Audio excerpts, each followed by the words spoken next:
What's up everyone? Welcome back to my channel. Today's video is one that you enjoy watching because you never know what I might throw across the room, and that is the Never Seen It series. This is where I give you my thoughts and opinions about movies that I've never seen before in my entire life. Do I love them?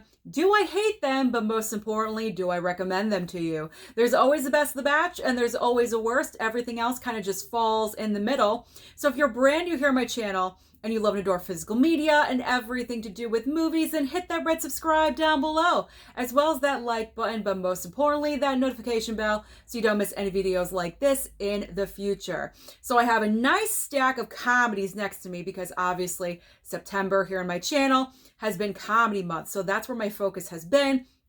I do have a few horror titles. I have been watching a lot of horror movies, but they've been ones that I've seen again and again, so I only have a couple that I have never seen before.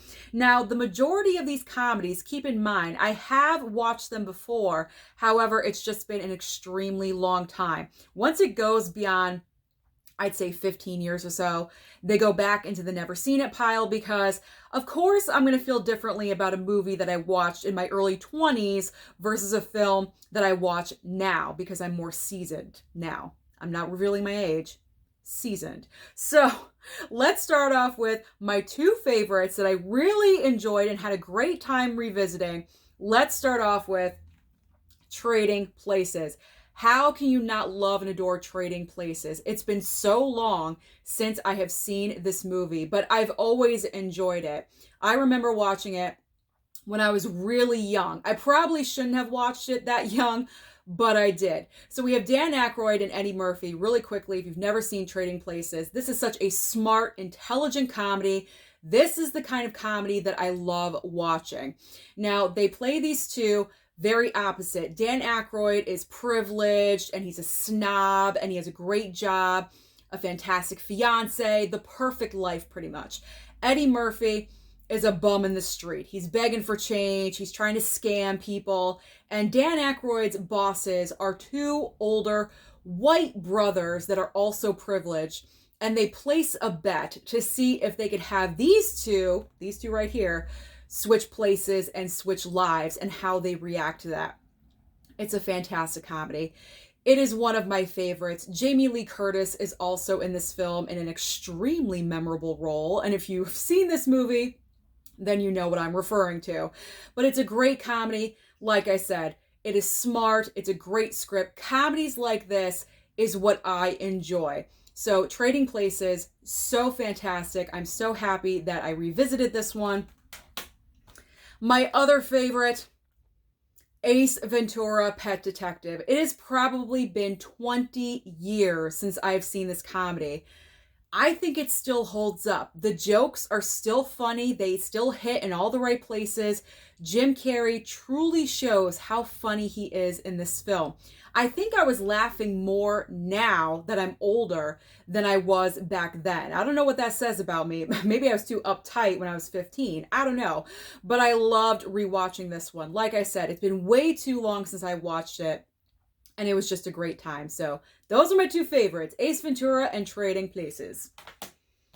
Next up is a horror title that Jasmine sent to me in that huge unboxing that I did. Parents, a Vestron title with a very nice slipcover. This one was interesting, and this one is definitely not for everyone. You have to have a certain taste, but pretty much the basic plot of this movie is you have this nice little nuclear family on the front. You have Randy Quaid playing the father. We like Randy Quaid, right?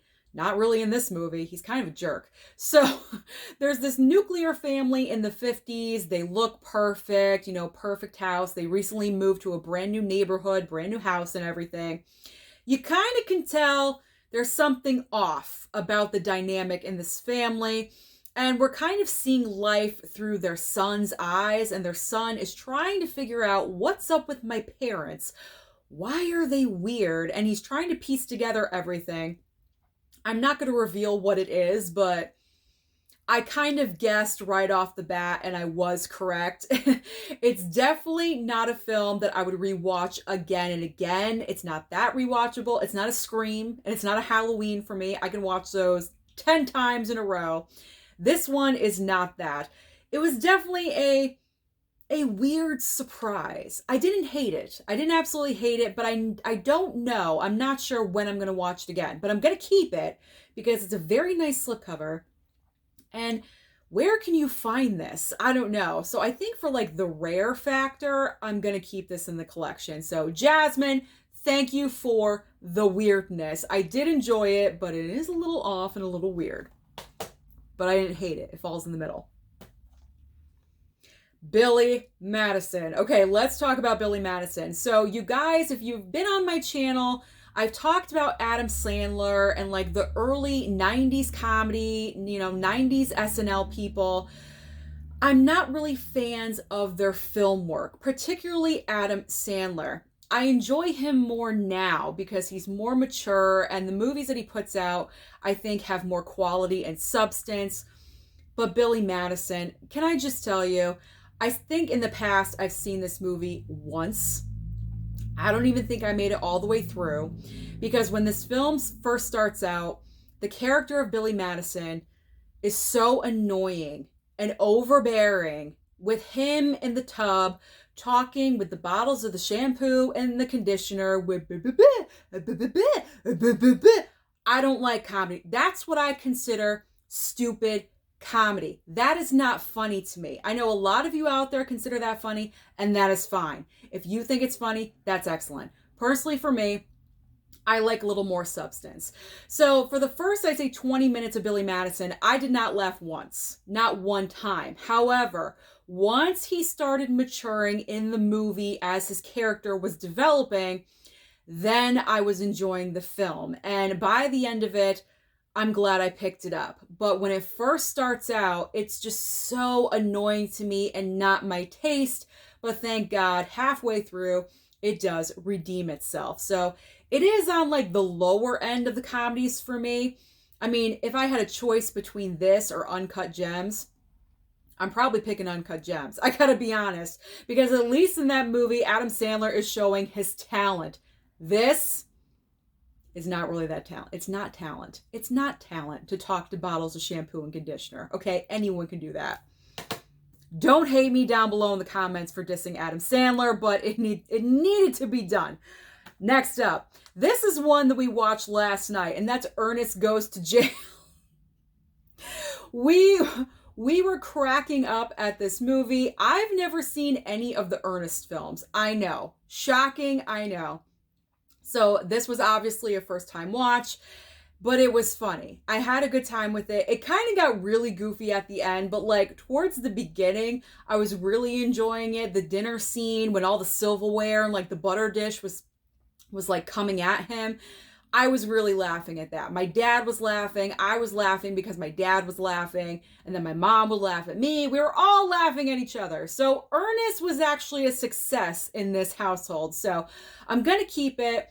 I'm not sure how many times I could watch it. It's not super rewatchable for me, but you never know sometime in the future. Plus, is this rare or is this, I don't know. Maybe I should keep it just because of that. Let me know down below in the comments. Is this rare? Is this a rare item?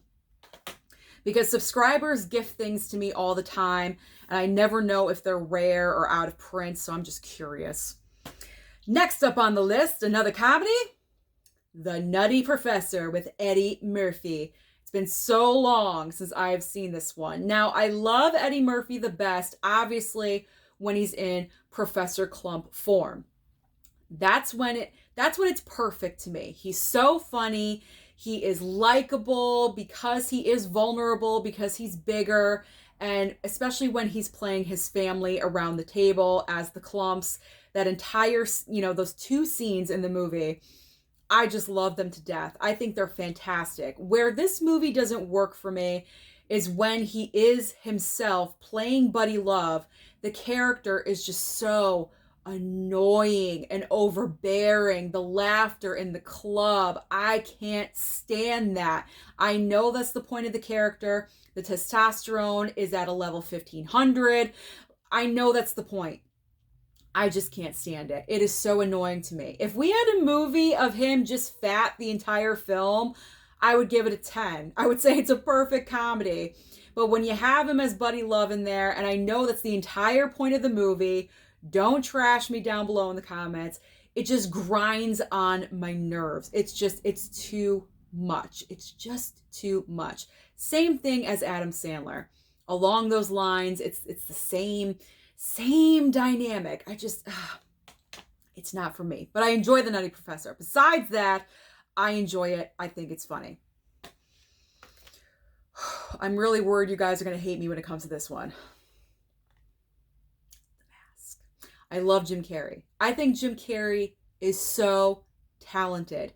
Comedy, drama, whatever he decides. But this is bottom tier Jim Carrey to me. I know there are so many of you out there that love The Mask.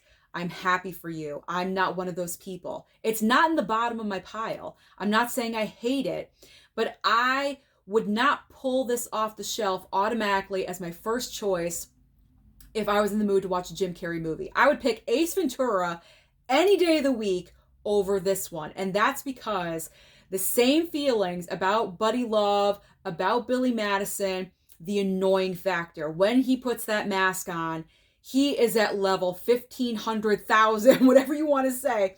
He is off the rails. I know that's the point of the character, but I just can't stand it. It's like all these movies, it's just up here.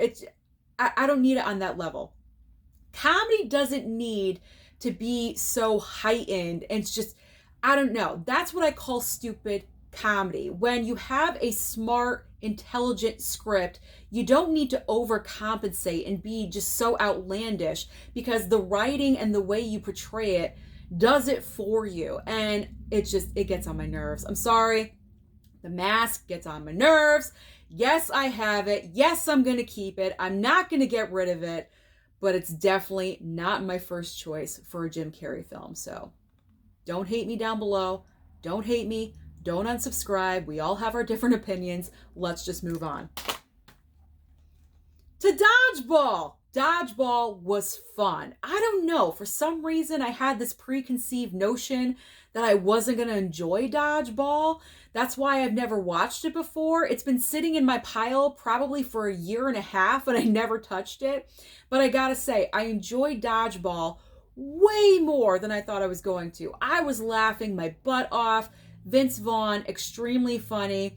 Probably one of his funniest roles, I will say. And I've always said this about Vince Vaughn. Whenever he's doing a comedic role, he plays the same guy. It's the same guy, just with a different name. That's it. Because the way he portrays them are absolutely the same.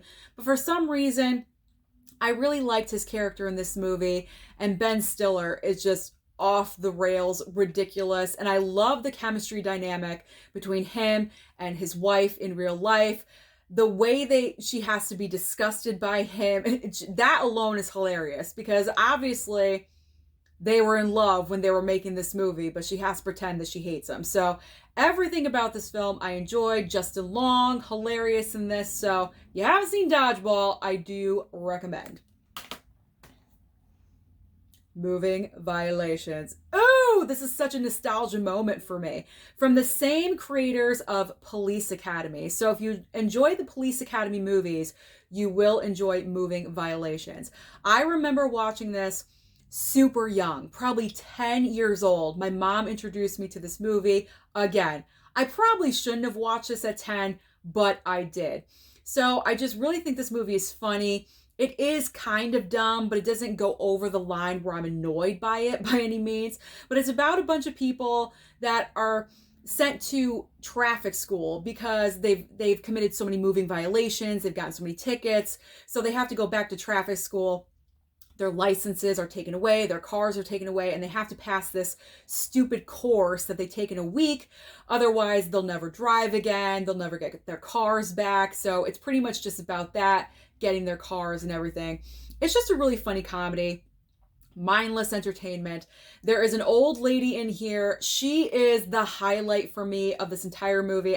I don't even know what her name is, but she's hilarious. She is the scene stealer. Any scene that she's in, you know it's going to be chaos and anarchy because she can't see, she can't hear, she's driving on the tarmac with airplanes. It's totally ridiculous and it is hilarious. So, Moving Violations, So awesome to rewatch this one, and I'm very happy to have it in my collection.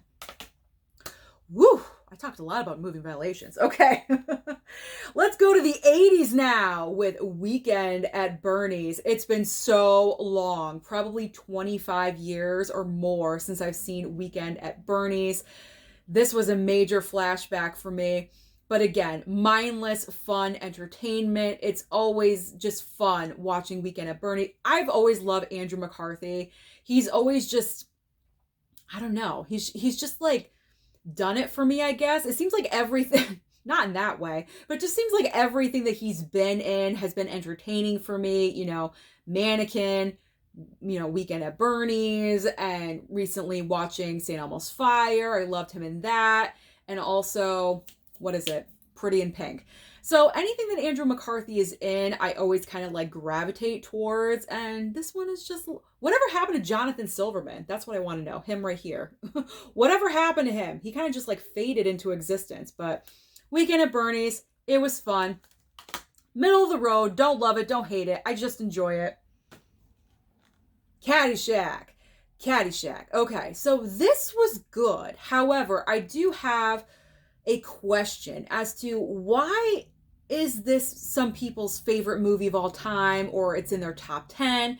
I mean, whatever it is to you, that's fine. But for me, I enjoyed it. I just didn't find it overly hilarious for some. I thought this was going to be like a laugh out loud comedy. Like, I thought it was going to be on the floor, rolling, laughing. It's got Bill Murray, Rodney Dangerfield, Chevy Chase. We're talking gut busters, you know, like they make me laugh. Really, the only person that made me laugh was Rodney Dangerfield. Anytime I see him in a movie, I am guaranteed to laugh because I enjoy him, his delivery. It's always on point. It's hilarious. But I don't know. I just wasn't overly thrilled with it for some reason, for some odd reason. I don't know. So rewatchability factor, really not that huge. I got to be honest. I'm happy I have it in the collection, but I don't need to watch it again anytime soon. I don't know. Maybe it's just me. Next up, I have The Money Pit with Tom Hanks and Shelley Long. So if you guys have ever owned a home, you know all your money goes into the home. So they buy this house. It looks great on the outside. Everything looks fantastic.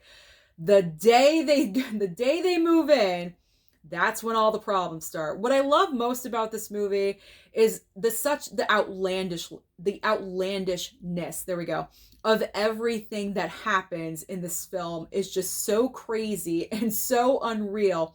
And obviously so unrealistic. I don't know. Maybe this has happened to other people in the past. Certainly never to us, thank God. But it's just very funny. Extremely funny. I enjoyed Tom Hanks in the role. Shelley Long, I could take her or leave her, whatever. But Tom Hanks definitely was great in this one. I enjoy seeing him in comedies. He needs to do more. I feel like he's, you know, been dominating drama lately. I would like to see him back in a comedic role sometime soon. Nothing But Trouble. This one is very strange and very odd, extremely weird, but I find it funny and entertaining. Chevy Chase, again in here. Dan Aykroyd, John Candy, playing a dual role. Demi Moore's in here in a comedy, so that's refreshing to see. What's interesting is that the plot line of this movie actually happened to Dan Aykroyd. So I was watching the behind the scene features, and he said this actually happened to him. So if you've seen Nothing But Trouble, then you know what this movie is about, and it's pretty unbelievable. It's definitely not going to be for everyone, but it is nostalgic for me.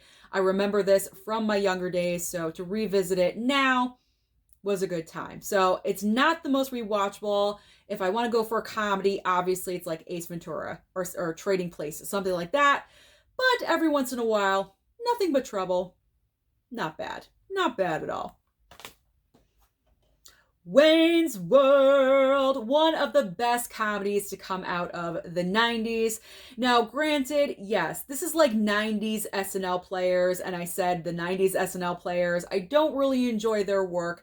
Wayne's World is an exception. Mike Myers and Dana Carvey, They just have that chemistry, that natural flow. And it's really a shame because I think they had some kind of falling out and they haven't really spoken since. I could be wrong about that, but I believe they had some kind of falling out. But they're great as Wayne and Garth. It's just nostalgic. It's fun. It's got Bohemian Rhapsody in here. You know, you're going like this with your head. I was doing it while I was watching it. It's part of the fun. So revisiting Wayne's World, always a fantastic good time. This is on the upper tier. This is like right, if I had a third place for Love It, it'd be going for Wayne's World, definitely.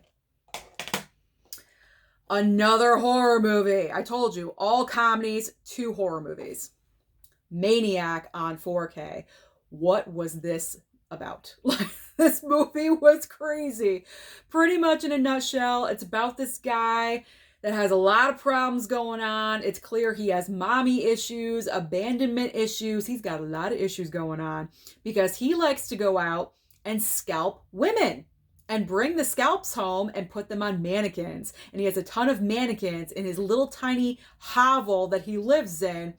This movie is crazy and it's nuts. I don't even know why I bought this, to be honest. I'm not even sure when I'll watch it again. I don't hate it. I don't love it. It's not a go-to. But it's like, wow, it's like 90 minutes of what is going on? But this time of year, that's entertaining, right? So Maniac, don't love it, don't hate it. It's in between. And now has come the time that you guys look forward to, because when I do not like something, when it's at the bottom of the barrel of my list, 9 times out of 10, I'm throwing it across the room. And this is one of those times. I will tell you, it is one of those times. Top Secret. What was going on in this movie? So the reason I picked this up was because it's by the same people that created Airplane. I love the movie Airplane. It's a spoof comedy. It is in my top 10 comedies of all time. I laugh at it every single time. So I'm thinking, you know what? I'm going to enjoy it. I'm going to have a great time with it if it's by the same creators. Not at all. Not at all whatsoever. I popped this movie in. It starts off, okay, I'm bracing myself. I'm ready for the comedy. I don't think I laughed one time during this movie. Not once. Not one laugh. Not one snicker. Not one guffaw. Not a chuckle, not nothing. I was staring at this movie like this. Like, what's going on here? What are they doing? I had no idea what was happening or what was going on. It was like the weirdest setting, the weirdest, strangest scenario. Val Kilmer's in this movie. It's like his earliest role or something. And he's playing a singer.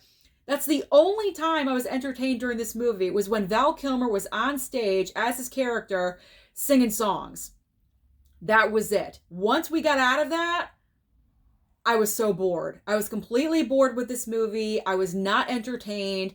I'm probably never going to watch this again. I do not recommend this to you at all whatsoever. Do not waste your money and pick up Top Secret, because you know what? The secret is, it's a spoof comedy that it's not funny. So that is what happens to movies that I do not like. I throw them across the room. So that is everything that I've been watching lately. Let me know down below, what have you been watching lately? Comedy, horror, drama? Let me know. Don't forget to like and subscribe before you leave, and I'll see you next time.